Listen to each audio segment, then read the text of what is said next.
আসসালামু আলাইকুম সুপ্রিয় অষ্টম শ্রেণীর শিক্ষার্থীরা, আজ আমরা অনুশীলনী 2.2 এর 10, 11 এবং 12 নম্বর অঙ্ক সলভ করব। তো চলো আমরা 10 নম্বর অঙ্কটা পড়ে ফেলি। কি বলা হয়েছে এখানে? বার্ষিক শতকরা 8.50 টাকা চক্রবৃদ্ধি মুনাফায় 10,000 টাকার 2 বছরের চক্রবৃদ্ধি মূলধন ও চক্রবৃদ্ধি মুনাফা নির্ণয় করো। তো খুবই সহজ অঙ্ক, জাস্ট সূত্রের মধ্যে মানগুলো বসাইতে হবে।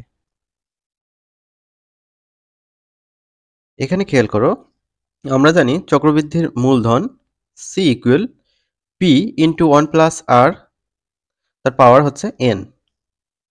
এখানে মূলধন দেওয়া আছে হচ্ছে 10,000 টাকা। সো আমরা লিখতে পারি প্রারম্ভিক মূলধন P সমান 10,000 টাকা। তারপর বার্ষিক শতকরা 8.50 টাকা, এটা হচ্ছে মুনাফার হার। তো দেখো, আর এর মান হচ্ছে 8.50 এত পার্সেন্ট। তো পার্সেন্ট ওঠায় দিলে কি হবে? 100 দিয়ে ভাগ করতে হয়। 100 দিয়ে ভাগ করতে হয়। এবার আমরা একটা কাজ করতে পারি, সেটা হচ্ছে দশমিকটা ওঠাবো। দশমিকটা ওঠাইলে দশমিকের জন্য নিচে 1 লিখতে হয়। 1 লিখলাম, দশমিকের পর 2টা শূন্য দিতে হবে, কারণ দশমিকের পর 2টা ঘর, একটা ঘর, 2টা ঘর। তো উপরে থাকবে 5 শূন্য। তো এবার আমরা এই শূন্য কাটতে পারি। উপরে হচ্ছে 85, নিচে হচ্ছে 1000। 85 এবং 1000কে আমরা 5 দিয়ে ভাগ করতে পারি। 5 17, 85, 5 দিয়ে 1000কে ভাগ করলে হবে 200। সুতরাং 17/200। ঠিক আছে? এবার 2 বছরের কথা উল্লেখ আছে, তো n এর মান কত হবে? 2 বছর। আমরা c সমান p ইন্টু 1 প্লাস r, তার পাওয়ার n, এই সূত্রের মধ্যে মানগুলো বসিয়ে দেব, তাহলে আমাদের চক্রবৃদ্ধির মূলধনটা বের হয়ে যাবে। তাহলে p এর ভ্যালু কত? 10,000। 1 যা আছে তাই, তারপর প্লাস r এর মান 17/200। তো এখানে পাওয়ার n এর জায়গায় 2 বসিয়েছি, কারণ n এর ভ্যালু হচ্ছে 2। ঠিক আছে? এখানে 10,000 যা আছে তাই নামবে। 1 প্লাস 17/200, এটা যদি আমরা লসাগু করি তাহলে 200 পাবো। 200 কে 200, তার সাথে 17 যোগ, তাহলে হবে 217/200। তার পাওয়ার কিন্তু 2। তো দেখতে পাচ্ছ, এবার একটা কাজ করা যেতে পারে, সেটা হচ্ছে 10,000 লিখে 217/200 গুণ 217/200 দুইবার লেখা যেতে পারে, কারণ পাওয়ার হচ্ছে 2। তো 200-র 2টা শূন্য, আমরা 10,000 2টা শূন্য কাটতে পারি। আবার 200 2টা শূন্য, 10,000-এর এখানে আরো 2টা শূন্য বাকি আছে, আমরা কাটতে পারি। তো 217-এর সাথে 217 যদি গুণ করি তাহলে কত আসে? গুণ 217, 47,089। তো এই যে নিচে কিন্তু 2 আর 2 গুণ অবস্থা আছে, তো 2 দোকানে 4 হয়। সো 4 দিয়ে আমরা এটাকে ভাগ করব। এটাকে 4 দিয়ে ভাগ করলে হবে 11,772.25। তো এইখানে আমরা সেটাই পেয়েছি। তো শিক্ষার্থীরা, নির্ণেয় চক্রবৃদ্ধির মূলধন আমরা এটা পেয়ে গেলাম। এবার চক্রবৃদ্ধির মুনাফাটা বের করতে হবে। চক্রবৃদ্ধির মুনাফা মানে সি মাইনাস পি। সি এর ভ্যালু হচ্ছে এই যে এটা থেকে আমাদের পি এর ভ্যালু বিয়োগ করতে হবে। ঠিক আছে? পি এর ভ্যালু হচ্ছে এই যে 10,000। 10,000 তো বিয়োগ করলে পাবো কত? 1772.25 এত টাকা। তো শিক্ষার্থীরা, এই হচ্ছে উত্তর। আমরা পরবর্তী অঙ্কে চলে যাই। 11 নম্বর। এখানে বলা হয়েছে, কোন শহরের বর্তমান জনসংখ্যা 64 লক্ষ, শহরটির জনসংখ্যা বৃদ্ধির হার প্রতি হাজারে 25 জন হলে 2 বছর পর ওই শহরের জনসংখ্যা কত হবে? তো এই সূত্র দিয়ে আমাদের এই কাজটা করতে হবে। দেখো, শহরটির বর্তমান জনসংখ্যা 64 লক্ষ দেওয়া ছিল। সো আমরা 64 লক্ষ এখানে লিখে নিয়েছি। এটা হচ্ছে পি এর ভ্যালু। একক, দশক, শতক, হাজার, অযুত, লক্ষ। ঠিক আছে, 64 লক্ষ ঠিক আছে। এবার জনসংখ্যা বৃদ্ধির হার প্রতি হাজারে 25 জন এটা আছে। প্রতি হাজারে 25 জন, এখানে জনসংখ্যা বৃদ্ধির হার আর দিয়ে প্রকাশ করা হবে। তো এখানে প্রতি হাজারে না, আমরা শতকরায় প্রকাশ করে থাকি। সো এখানে এই যে 25/1000 লিখতে হবে, লেখার পর 100% দিয়ে গুণ করতে হবে। এই 2 শূন্য আমরা কাটতে পারি। তো 25 কে আমরা 5 দিয়ে ভাগ করব, 5 5 25, 10 কে 5 দিয়ে ভাগ করব, 5 দুগুণে 10। তো 5/2% এইটা। তো সময় n সমান 2 বছর। এখানে একটা জিনিস দেখো, জনসংখ্যা বৃদ্ধির ক্ষেত্রে চক্রবৃদ্ধি মূলধনের সূত্র প্রযোজ্য, অর্থাৎ c equal p into 1 plus r তার পাওয়ার n, এই সূত্রটা প্রযোজ্য হবে।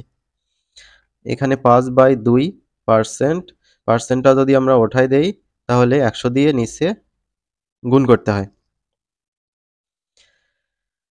তো p এর ভ্যালু আমরা এখানে লিখলাম 64 লক্ষ, তারপর 1 যা আছে তাই, তারপর যোগ দিলাম। এখানে r এর ভ্যালু হচ্ছে এই যে এইখানে যেটা আমরা পেলাম 5/2 গুণ 100, তারপর n এর ভ্যালু 2, এইটা যা আছে তাই, 1 যা আছে তাই নামলো। তারপর এইখানে যদি আমরা কাটাকাটি করি, তো 5 একে 5, 5 20 100, তাহলে উপরে থাকলো 1, নিচে থাকলো 20। 20 আর 2 গুণ কত হয়, 20 দুগুণে 40। তাহলে এইখানে আমরা 1/40 লিখছি, তার পাওয়ার হচ্ছে 2। এবার এটা যদি তুমি লসাগু করো, 40 হবে লসাগু, 40 একে 40, তার সাথে 1 যোগ 41/40। এর পাওয়ার কত আছে? এর পাওয়ার কিন্তু 2 আছে। এর পাওয়ার 2 মানে 41/40, এটা 2 বার গুণ। 41/40, এটা 2 বার গুণ। সো আমরা এখানে 64 লক্ষ এটা লিখবো। কয়টা শূন্য? 1 2 3 4 5, 1 2 3 4 5, 41/40। তো 40 এর এই শূন্য, এই শূন্য, 40 এর এই শূন্য আর এই শূন্য কাটতে পারি। তাহলে কত থাকলো? যা থাকলো সেটা আমরা একটু গুণ করে দেই। 64, 3টা শূন্য বাদ আছে, তারপর 41 গুণ 41। যেটা পেলাম তার সাথে এই যে 4 গুণ 4 এটা ভাগ করতে হবে। নিচে কিন্তু 4 আর 4 গুণ অবস্থায় আছে। তো 4 4 16, 16 দিয়ে আমরা এটাকে ভাগ করব। কত পেলাম? 67 2 4 3টা শূন্য। দেখো 67 2 4 3টা শূন্য। তো এইটাই হচ্ছে আমাদের উত্তর। তো আশা করি বুঝে গিয়েছো কিভাবে এই অঙ্কটি করতে হবে। আমরা এখন পরের অঙ্কটা সলভ করব। এক ব্যক্তি একটি ঋণদান সংস্থা থেকে বার্ষিক 8% চক্রবৃদ্ধি মুনাফায় 5,000 টাকা ঋণ নিলেন। প্রতি বছর শেষে তিনি 2,000 টাকা করে পরিশোধ করেন। দ্বিতীয় কিস্তি পরিশোধের পর তার আর কত টাকা ঋণ থাকবে? তাহলে আমরা এখন 12 নম্বর অঙ্কটা সলভ করব। দেখো, আমরা জানি চক্রবৃদ্ধির মূলধন c সমান p ইন্টু 1 প্লাস r, তার পাওয়ার হচ্ছে n। এখানে 5,000 টাকা আছে, এটা হচ্ছে মূলধন। তো মূলধন p সমান 5,000 টাকা লিখছি। তারপর মুনাফার হার 8% দেওয়া আছে, 8% এখানে আমরা লিখছি। তারপর সময় কত? প্রতি বছর শেষে তিনি 2,000 টাকা পরিশোধ করেন। সুতরাং n এর মান হচ্ছে 1 বছর। তো প্রথম বছরান্তে আমরা চক্রবৃদ্ধির মূলধনটা এখানে বের করে নেব। তো c equal p into 1 plus r, তার পাওয়ার n। এগুলোর মধ্যে p আর n এর মান বসিয়ে দিলেই হবে। p এর মান কত? 5,000 ইন্টু 1 প্লাস r এর মান 8%। তো 8% মানে কি? 8% মানে হচ্ছে 8/100। 8/100 আমরা লিখছি। তার পাওয়ার হচ্ছে 1। এখানে n এর জায়গায় 1 বসবে। তো দেখো এখানে 1 প্লাস 8/100 লসাগু করলে হবে 100, 100 প্লাস 8 এরকম হবে। তো 108/100। তো 5,000 গুণ 108/100। পাওয়ার যেহেতু 1, সেহেতু আমরা ওইটা কনসিডার করতেছি না। এই দুইটা শূন্য আমরা কাটতে পারি। 50 এর সাথে 108 যদি তুমি গুণ করো তাহলে 5,400 টাকা পাবা। তো এইটা হচ্ছে প্রথম বছরান্তে চক্রবৃদ্ধির মূলধন। তো এই যে 5,400 টাকা, এর মধ্যে কিন্তু ওই যে মূলধনটাও আছে, আবার কত টাকা বেড়ে গিয়েছে 1 বছরে সেটাও আছে। তো আমরা লিখেছি 1 বছরান্তে ঋণ গ্রহীতার সবৃদ্ধি মূল হবে 5,400 টাকা। বছর শেষে 2,000 টাকা পরিশোধ করার পর তার ঋণ থাকে 5,400 থেকে 2,000 বিয়োগ, অর্থাৎ 3,400 টাকা ঋণ থাকে। তো এই যে আবার বলছে কি, দ্বিতীয় কিস্তি পরিশোধের পর আর তার কত টাকা ঋণ থাকবে। তো এই যে 3,400 টাকা, এইটার ওপরেই আমরা চক্রবৃদ্ধির মূলধন আবার বের করব। আবার 3,400 টাকার 1 বছরের সবৃদ্ধি মূল। সবৃদ্ধি মূল মানেই হচ্ছে এখানে বোঝাচ্ছে চক্রবৃদ্ধির মূলধনটা। তো C equal P into P এর মান এখন কত? এই যে 3,400 টাকা 1 প্লাস আর এর ভ্যালু 8%, 8% মানে 8/100, তার পাওয়ার হচ্ছে 1। এটা যা আছে তাই, 1 এর সাথে 8/100 যদি তুমি যোগ করো তাহলে পাওয়া হচ্ছে 108/100। সেটা আমরা এখানে লিখছি। এটার সাথে এটার সাথে এটা আমরা কাটাকাটি করব। 34-এর সাথে এবার 108-এর গুণ করতে হবে। তাহলে এই দুটো গুণ করলে পাবো 3,672 টাকা। তো দ্বিতীয় কিস্তি 2,000 টাকা পরিশোধ করার পর তার কত টাকা ঋণ থাকবে? দেখো এখানে 3672 বের হলো, এটা থেকে 2,000 বিয়োগ দিতে হবে।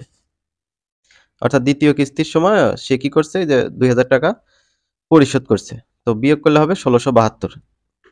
এটাই হচ্ছে উত্তর। আমরা পরবর্তী ভিডিওতে পরবর্তী যে সৃজনশীলগুলো দেখতে পাচ্ছি এগুলো আলোচনা করব।